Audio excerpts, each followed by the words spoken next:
Hello mga lodi ko at kami nga ay nakapag-attendance na din eh. Shout out sa aking magagandang model. Isa nga ito sa mga dinarayo ngayon dito sa Hong Kong at gustong-gustong puntahan lalo na nating mga kungyan. Sa ganda ba naman ng view ay panalo man din. Manghang-mangha ka na nga sa cherry blossom tapos may dadaan pang cable car.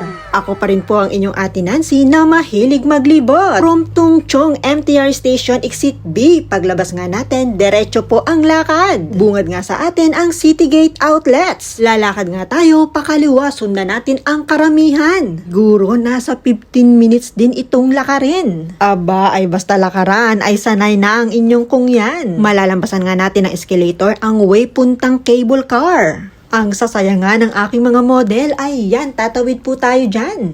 Pakana naman ang lakad at tatawid ulit. Napakalayo nga nito pero dahil galaan ay gora na din. Aba, ay sayang ang mga outfit. Lakad pa nga mga lodi ko at banda dyan naman ay kakaliwa tayo. Diretso po ulit ang lakad. Excited na nga kami nila Mare na marating ang Cherry Blossom Bay. Ayan, at dito naman po, pakanan tayo ng bahagya. Mapapansin nga po natin yan, kakaliwa tayo ng lakad at aakyat ng hagdan. Habang gumagawa nga ako ng guide, nasa lubong ko si Josa, ang napakagandang vlogger dito sa Hong Kong. Hello Sisi! Hello sa kasama mo!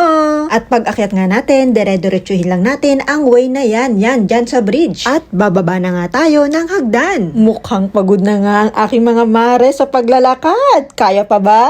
Diretsuhin nga lang natin dyan sa gilid ng highway. Dito pa nga lang po ay talaga namang naa-amaze na ako dahil sa mga cable car na nakikita ko. Diba? Ang ganda sa mata. At bago nga kami makarating sa paroroonan ay talaga namang nakadami muna kami ng selfie din. Napakaganda talaga ng view. So ayun na nga mga lodi ko, bago ko ituloy ang guide papuntang Cherry Blossom ay daan muna tayo dito sa may Scenic Hill. Kakanan tayo dyan. May nakasulat naman po kaya madali mong makikita. Ayan yung kulay green po. Mag-selfie, mag-emo-emo habang may dumadaan sa taas na cable car. O diba bongga?